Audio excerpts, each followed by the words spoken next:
Hello viewers, today let us see what is the concept of interpersonal relationship. In this module, you are going to see what is characteristics of an interpersonal relationship. Then we are also going to see the determinants of interpersonal attraction, and we will go on to understanding more deeper kind of relationships that are based on attraction, that is romantic relationships, and finally we are going to understand what is love, what are the components of love, and so on. To begin with, interpersonal attraction refers to the evaluations that we make about others, what we feel is good in others, what we feel is not so good or bad in others. So, the continuous evaluations that we make about the kind of attractiveness that the other person has, attractiveness in all ways for us to establish a relationship. And human beings, as all of you know, are social animals. And to say in psychological terms, all of us have a high need for affiliation. So, this need for affiliation makes us in fact a social animal. And the need for affiliation means that we actively look for association with other people around us, and we have this inherent need where we require some amount of love, encouragement and support from others. But although the need for affiliation is common to all individuals, but the strength of the need varies from individual to individual.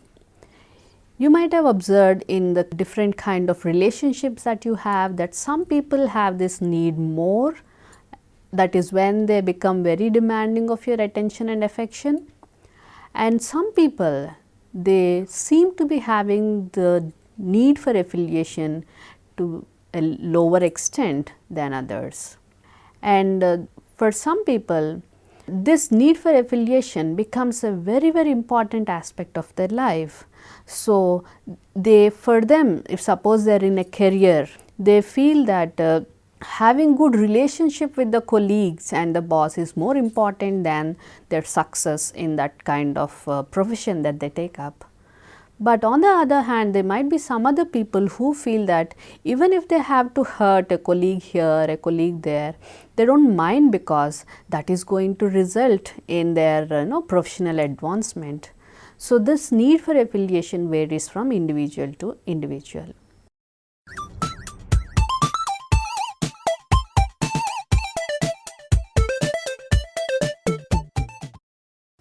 Now, let us see the determinants of interpersonal attraction. There are two different kinds of determinants. One are internal determinants and the other one is the external determinants. Now, internal determinants like emotions, for example, they are going to have a lot of effect on the kind of attraction needs that we have. People especially who are in a happy state, if something happens to them, they want to share their happiness with others. And people who are in a happy emotional state, they actively seek many kind of social relationships, unlike people who are in a sad emotional state, where even if someone comes to speak with them, they do not want to listen to them. And these people, if they are in a bad emotional state, they try to even switch off their phones because they do not want to interact with anyone. But people in a happy mood, they try to take their phone and they try to even call up people that they did not recently call. And so, certainly these behaviors show that people in happy emotional state seek lot of relationships, and they actively engage themselves in satisfying social relationships. Other internal factors that determine our need for affiliation could be if suppose there are other people who try to make us feel good, then we actively pursue that kind of relationship.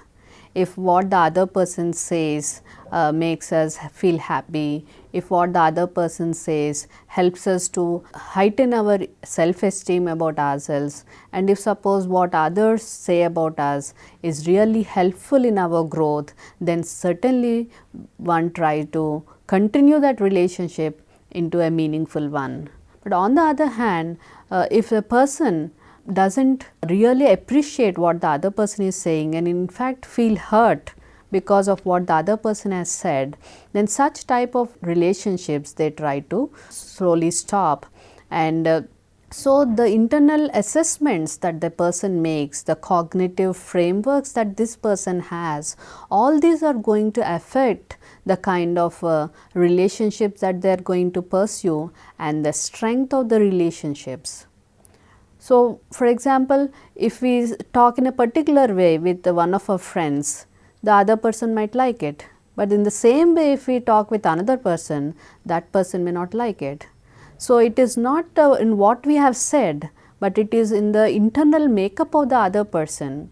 So, such subtle internal cognitive components have a long effect on the kind of relationship one engages in and also the strength of the relationship.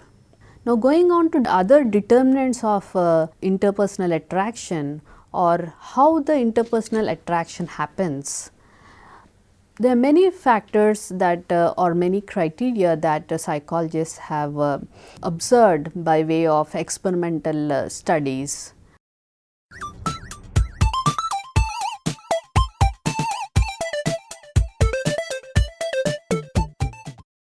Now, I am going to discuss with you some of the research findings. Proximity is found to be one of the influential factors that determine interpersonal attraction. Proximity is the distance or the closeness in which the two persons who are in the relationship are placed. For example, if you try to list the friends that you have, you might notice that these friends are either belonging to your own apartment block or they belong to your own neighborhood, or these friends are your schoolmates or college mates. So, certainly because you are together for say a certain period of time, because of that you had established into a relationship. So, proximity is one of the important factors for establishing a relationship. So, for example, say when you are traveling in the school bus, probably the person who is sitting beside you is the one who later became your close friend and who later became your best friend, and with whom even today you are really having a successful relationship. So, there certainly if some other person had sat beside you, probably you do not know whether you can really find your best friend through other means. So, certainly proximity is one of the important factors that lead to the development of relationships. Going to the other factor, that is similarity. Now, suppose sometimes we choose our friends, in fact many times those friends whom we think are sharing common features with us, common attitudes, they are the ones whom we consider as close friends. So, similarity in ideas, similarity in attitudes, similarity in values, similarity probably in background, in culture, all these are important factors that will help in the progress of a relationship and help in the having a satisfying relationship. So, what about the saying that opposites attract? We have said that similarity results in relationship. What about opposites be attract? Yes, there are some relationships which are based on this opposites attract phrase, wherein if you closely observe such relationships, although the people there are holding different attitudes or different values, still we find that they lead a successful relationship. And if closely we observe, such relationships are mostly complementary, and the particular characteristics that they have are complementing each other. For example, there is one person who has a high demand for love and attention from others, and there is another person who has this need of giving lot of love and attention to others. So, both are different needs. So, the people are different, but still when they come together they match, because their particular traits are complementary to each other, and that is a situation when opposites attract and they have a successful relationship. The other important factor that researchers have identified is a physical attractiveness. So, certainly people who have a good physique, who are tall, who are thin, and who are having good complexion are the ones who are rated to be highly attractive. And for entering into interpersonal attraction, certainly the physical attractiveness counts a lot, at least in the initial stages. Research has found that people who are considered to be attractive are also considered to be highly sociable. They are also rated to be intelligent. Even if they are not intelligent, there is this tendency that people feel that those who are socially attractive are the ones who also have lot of social skills.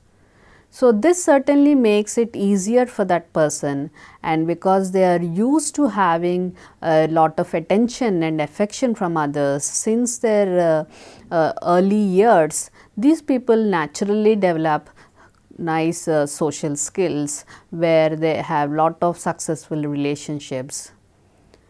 So, these people might have spent lot of time leading successful relationships, which in turns make them enter into more meaningful relationships. So, when they are starting a new relationship, these people are certainly at an advantage because they have high self-worth or high self-esteem, and they also have this trust in their relationships.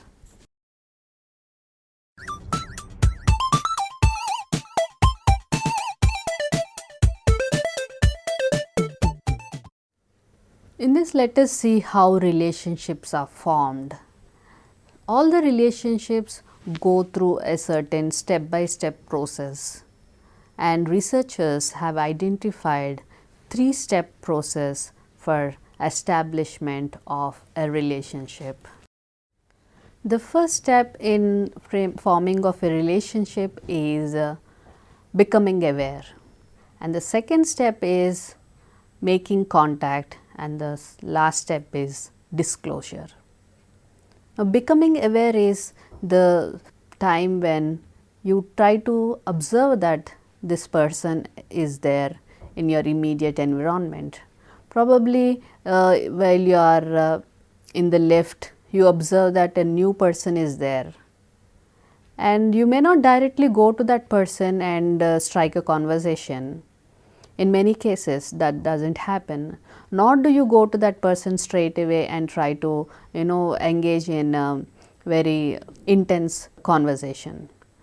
You might try to just become aware that there is a new stranger in your apartment or in your office, and after initially getting exposed to the other person, slowly you might one day, when only both of you are there in the lift, or when you met this person say in the nearby store, then you might try to make contact. That is when you try to introduce yourself and also share some basic details of each other, that is making contact. And this might happen 2 or 3 times in various places when you meet each other, and it is only after having this success at this stage, success at the making contact stage, then only you proceed into the third stage, that is the disclosure stage. If suppose in the making contact stage you find that you are not really having any similar ideas of that this person has, you may not be interested. Or if suppose that new colleague shares that the person is a say one who has Marxistic or terrorist kind of ideas or anything like that, any antisocial things, then you may not really want to enter into relationship with that person. Or the person says that the person is interested in football or interested in chess, which are certainly not your interests.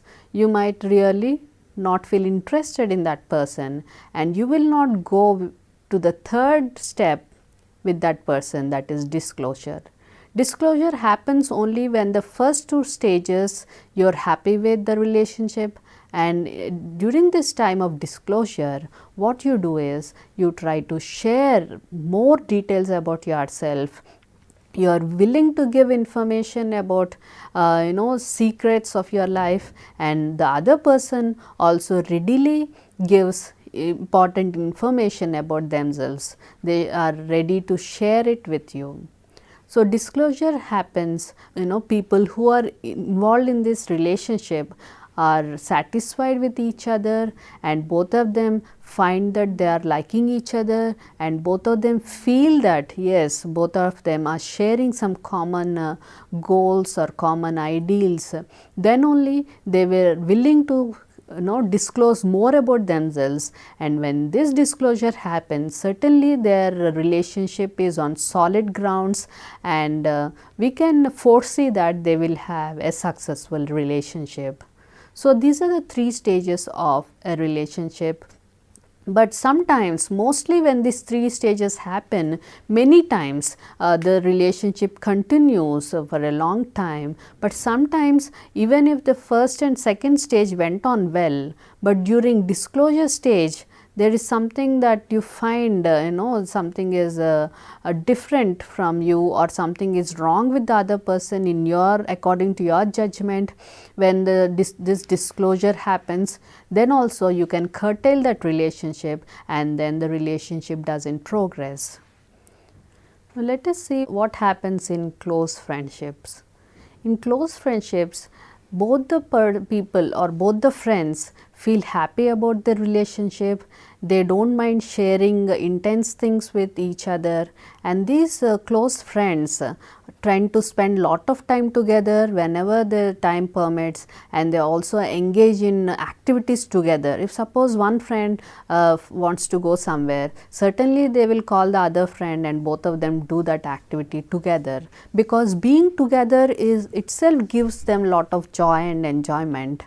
So, close friends have kind of mutual needs, and there is a lot of sharing among close friends, and close friends also give emotional support to each other, and close friends try to do some sacrifices for the other, and they also speak of we rather than I. So, let us see some of the characteristic traits of a friend that psychologists have identified. In this slide, you can see that various characteristics are listed of a successful or a good friend.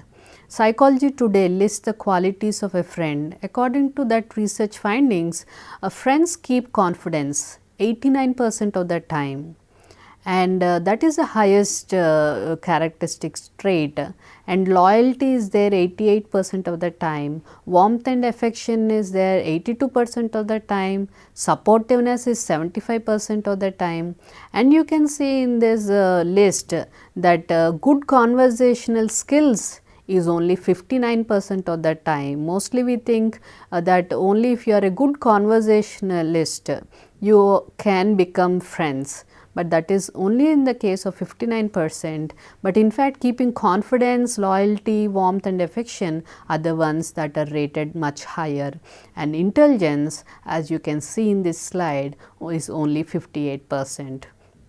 So, many of the people who do not enter into social relationships, they feel that they have to be intelligent, they have to be a good talker, which is not the case according to research findings.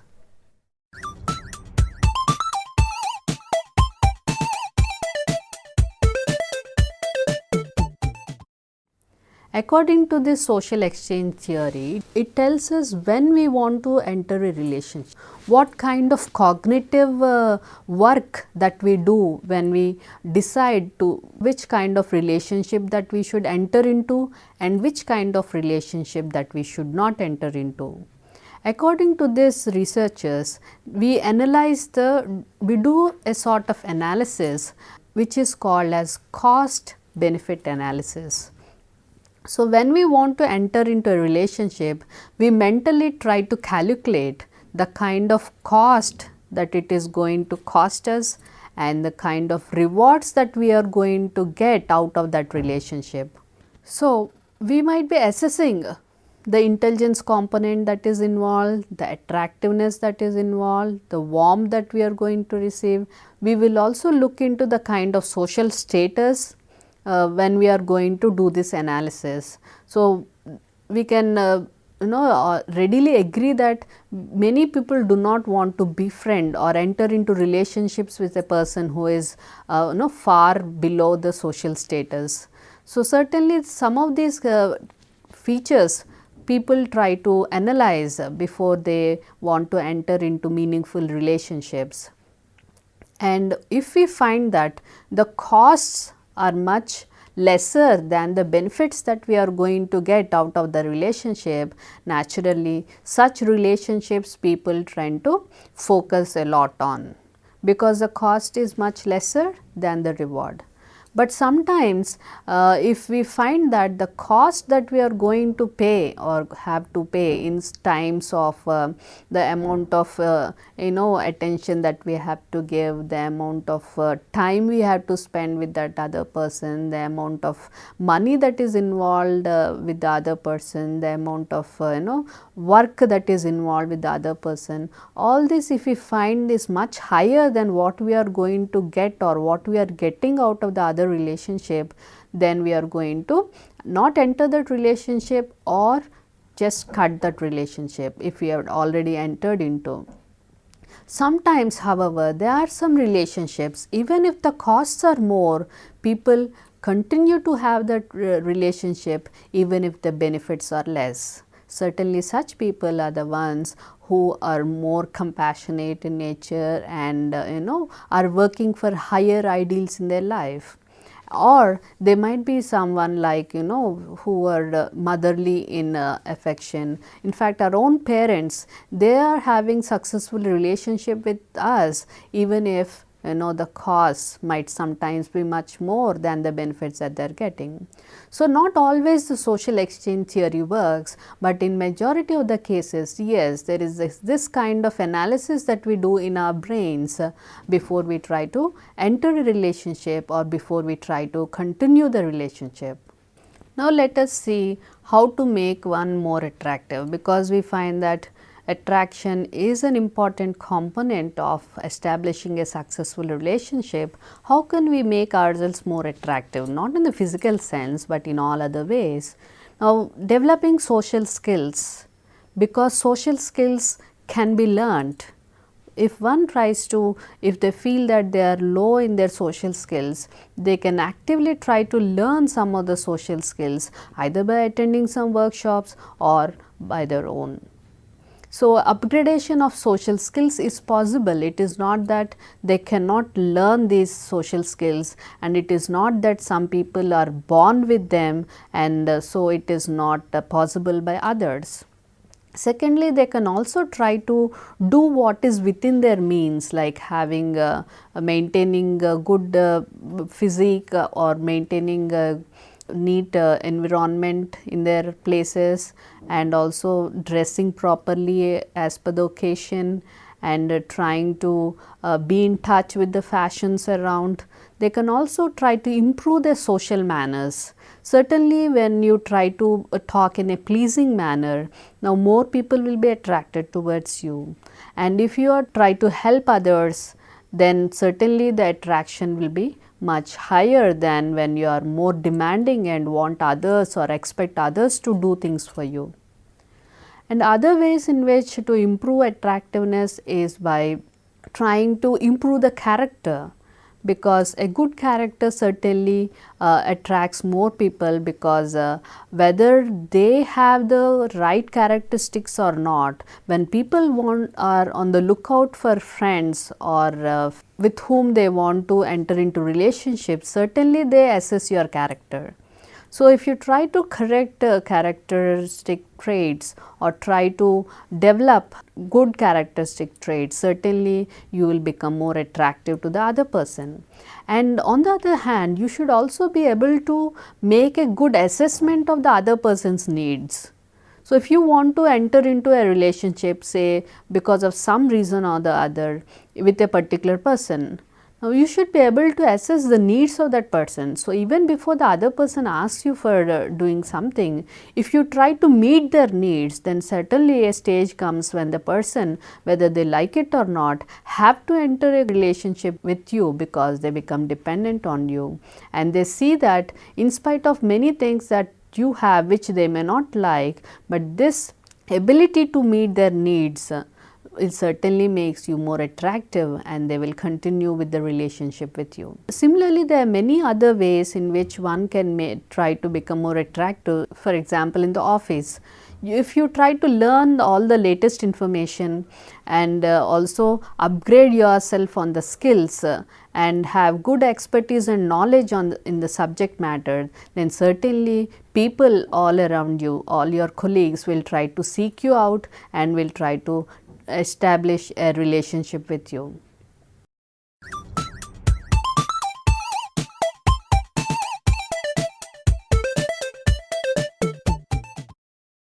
There is a lot of research that is done on what people will consider as love, and as you might agree, there are many different definitions of what is love. For one person, what is love may not be love for the other person. And among the many theories, one important theory stands out, that which is proposed by Sternberg. He has developed a triangular model of love, and he lists three important components of love. The first one is passion, intimacy, and commitment. In this figure of his triangular model, you can see that liking or intimacy, passion, and commitment are the three different angles of this triangle. And he lists what happens if combination of these three factors are there in the relationship, and he tries to list out all the combination of these factors. The first one is liking. Like he says, is when there is only intimacy and there is no commitment and passion. And infatuation, he says, happens in the love relationship when there is only passion but there is no intimacy or commitment. And he calls it as empty love when there is only commitment but unfortunately there is no liking or passion in that relationship. He also lists other kinds of love, which, for example, the compassionate love. You can see here that the compassionate love consists of both intimacy as well as commitment. Of course, there is no passion here. On the other hand, romantic love has intimacy and passion, but there is no commitment. So, it means that this may not be lasting long because there is no commitment. And factious love is passion plus commitment, but unfortunately for some reason intimacy hasn't developed. So, this also may not last long according to him. And the best kind of love relationship that a person can have according to Sternberg, and which all of us might readily agree, is consummate love, where all the components or important ingredients of love are present, that is intimacy, passion, and commitment. So, for a love relationship to be satisfying, fulfilling, and all the needs that we expect love has is met in the consummate love relationship.